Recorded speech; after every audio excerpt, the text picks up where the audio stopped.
Hello, welcome, and the big countdown is on for Christmas. And Christmas can be such a wonderful time for some of us. It can be such a lonely time for some of us.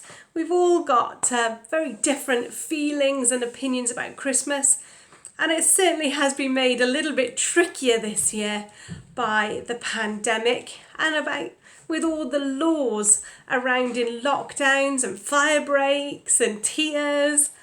And I think that's why today's scripture, Luke chapter 1, verse 5 to 25, is particularly helpful to us. And I encourage you to read this for yourself.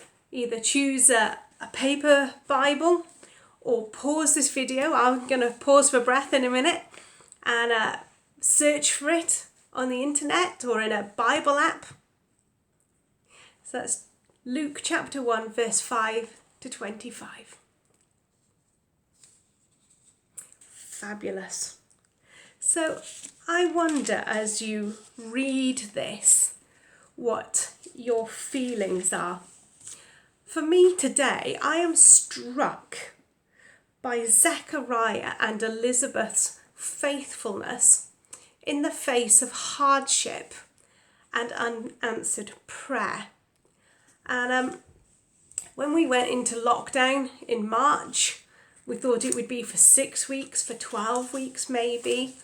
And lots of us were frightened, lots of us were sceptical. There were a lot of very strong emotions around. But certainly we wouldn't have expected it to have gone on all this time. And I wonder if that's how Elizabeth and Zechariah felt in the face of childlessness. To go months with unanswered prayer would be difficult, wouldn't it? It is difficult. To go years with unanswered prayer is difficult.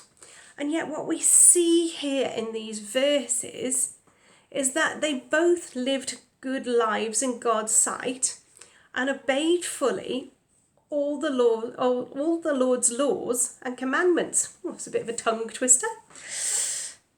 That's verse 6. That's incredible, isn't it?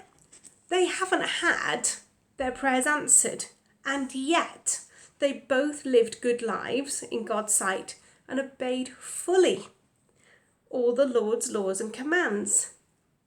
And not only that, but Zechariah is continuing to serve the Lord as a priest in the temple.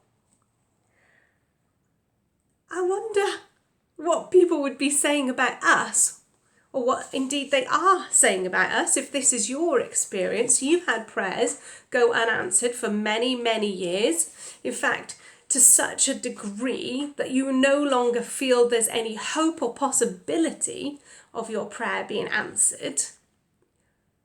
What is the perception that people have of you in that instant, or of me in that instant? Are they looking at our lives and saying, gosh, they're really bitter, angry people? Or are they looking at us thinking, how are they coming through this? How are they getting through that and doing it still with a sense of joy and godliness and living good lives? What a challenge this is to us. And so I think the temptation for me has been in the past to read through these 20 verses and think, cool, what a skeptic Zechariah was. He didn't believe the angel Gabriel. And yet I have missed this gem year after year of their faithfulness, their patience, and their uprightness in the face of hardship. So this is my challenge to you as you face whatever it is you're facing today, to be faithful to God, to trust Him unendingly, even if your situation seems impossible. I hope that doesn't sound trite. I hope you know that I come to this with a sense of understanding And I pray, my friends, a blessing over you, whatever your situation is. And I pray that God will bless you. God will bless you mightily, and He will do the impossible in your lives.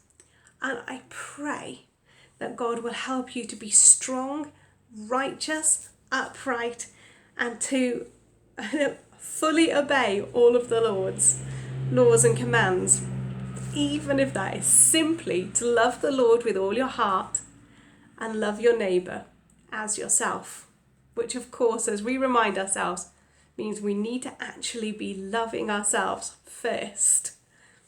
God bless you. See you next week.